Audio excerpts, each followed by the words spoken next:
5 seconds to go. Start. All the honorable members have been supplied with copies of this declaration, and so I shall not read it over again. I shall merely point out very briefly some salient features of this declaration.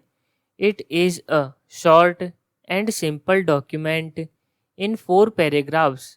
The first paragraph, it will be noticed, deals with the present position in law.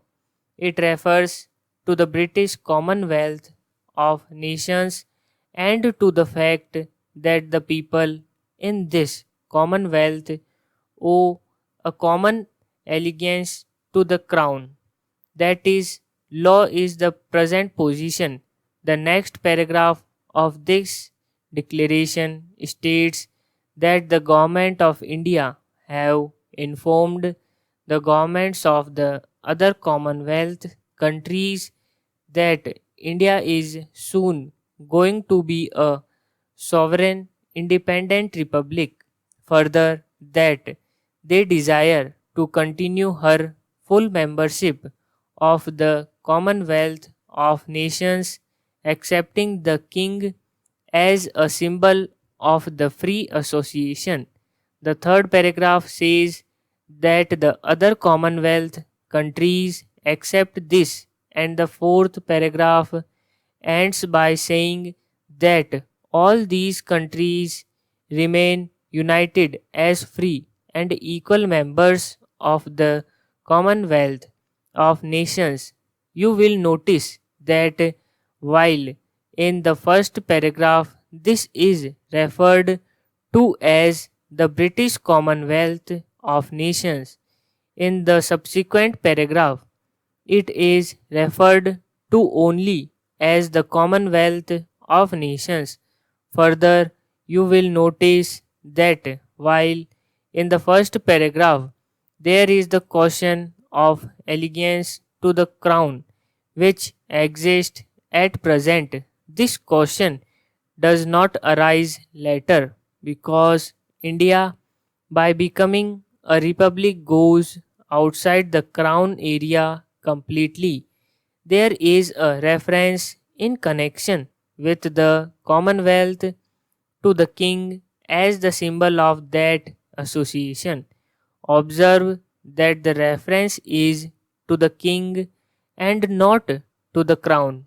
It is a small matter, but it has a certain significance. But the point is this, that in so far as the Republic of India is concerned, her constitution and her working are concerned, she has nothing to do with any external authority, and none of her subjects owe any allegiance to the king or any other external authority.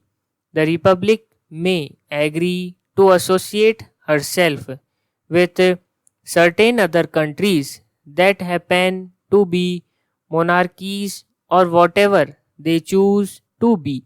This declaration states that this new Republic of India, completely sovereign and owing no allegiance to the king, as the other Commonwealth countries do owe, will be a full member of the Commonwealth. I am placing the declaration before this Honorable House for its approval. Beyond this approval, there is no question of any law being framed in accordance with it. There is no law behind the Commonwealth. It has not even the formality which normally accompanies treaties. It is an agreement by free will to be terminated by free will. Therefore, there will be no further legislation or law if the House approves of this. In this particular declaration, nothing very much is said about the position of the king, except that he will be a symbol. It has been made perfectly clear that the king has no functions at all. He has been made perfectly clear that the king has no functions at all. He has a certain status. The Commonwealth itself, as such, is not a body, if I may say so. It has no organization through which to function, and the king also can have no functions. Now, some consequences flow from this apart from certain friendly approaches to one another, apart from a desire to cooperate, which will always be conditioned by each party deciding on the measure of cooperation and following its own policy. There is no obligation.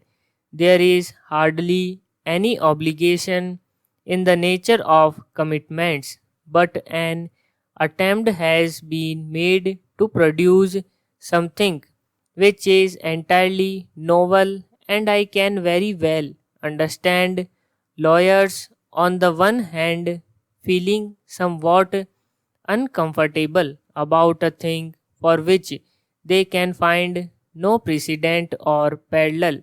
There may also be others who feel that behind this there may be something which they cannot quite understand, something risky, something dangerous, because the thing is so simple on the face of it that kind of difficulty may arise in people's mind.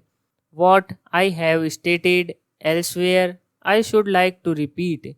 There is absolutely nothing behind this except what is placed before this house. I might clear up one or two matters which are not mentioned in his declaration. One of these, as I have said, is that the king has no functions at all. This was cleared up in the course of our proceedings. It has no doubt have been recorded in the minutes of the conference in London. Another point was that one of the objects of this kind of Commonwealth Association is now to create a status which is something between being completely foreign and being of one nationality. Obviously, the Commonwealth countries belong to different nations. They are different nationalities normally. Either you have a common nationality or you are foreign. There is no immediate stage up till now in this Commonwealth or the British Commonwealth of Nations. There was a binding link which was allegiance to the king. Stop.